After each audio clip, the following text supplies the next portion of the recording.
Arizona cornerback Patrick Peterson's gone to the Cardinals again and asked them for a trade. And they continue to insist they're not trading him, and he continues to insist that he wants to be traded. And so you've got an issue here in Arizona right now with Peterson. And again, they have been steadfast that they're not going to trade him. But he is, quote unquote, desperately, that was the word that was used, trying to get out of there. Yeah. So that tells you that there's an issue there that obviously they have to figure out with him if they're not going to trade him. So we'll see if something gets done. Again, I want to be very clear. Arizona says it's not trading him, okay? Right.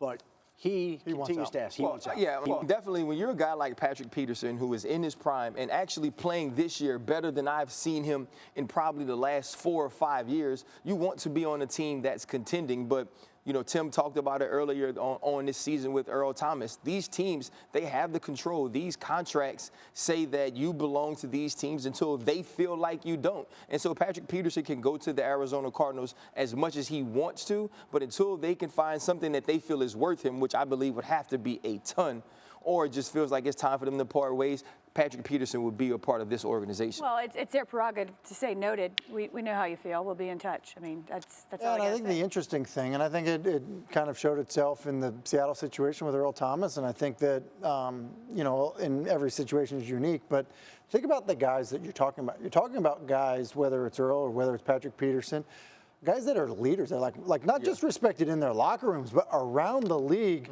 not just as awesome players, but I think guys around the league look at them and like the way that just they handle themselves in general in terms of, you know, of the type of guys they are, but as well as the type of players they are. So I think that's what ends up being unique is when you have a good guy, a really good player who's like, look, I don't want to be here because for whatever reason, whether it's contract or it's because the team stinks. It doesn't really matter why. That ends up being kind of a brutal thing for a locker room to swallow. No question. We trust. We don't just trust. We know you're going to continue to keep us updated because we can see that. So, Adam Schefter on the case.